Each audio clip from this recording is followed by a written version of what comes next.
Okay, let's continue with the story of the great Amherst Mystery. Esther just had a traumatic experience, and now we're on September 4th, 1878, and Esther and Jane, her sister, they shared a bedroom, just gone up to bed, and Jane felt something what she thought was a mouse in her mattress.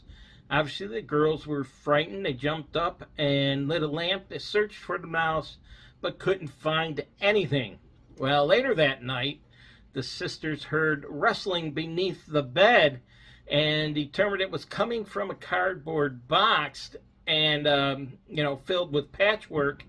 And when they dragged this box out to the middle of the room, the box suddenly jumped a foot in the air and, landed on its side. And the girls started screaming for Dan, and he came to the rescue, heard their story and laughed and said they must have been dreaming, and pushed the box back under the bed before putting them back to sleep. Everything went well that night, but not the next evening. Esther went to bed early. She had a fever, sprang from her bed in the middle of the night and cried, "Wake up, Jane, I'm dying."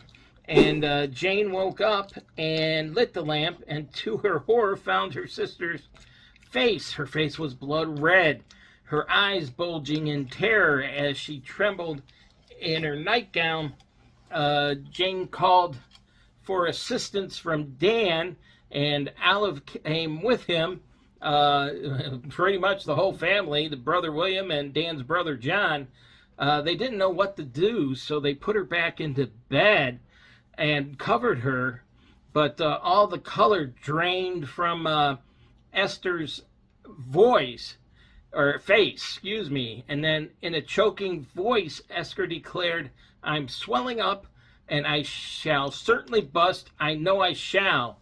And, her hands and feet were swollen, her complexion was deathly pale. This girl is hanging on for life. And then they heard 3 loud cracks beneath the bed, and Esther suddenly went limp. Her appearance returned to normal. Once they were satisfied that she was not dead, she fell asleep, and the family returned to their own beds. And do you think that would be enough? No. Folks, there's more to come in the next chapter of this very interesting mystery.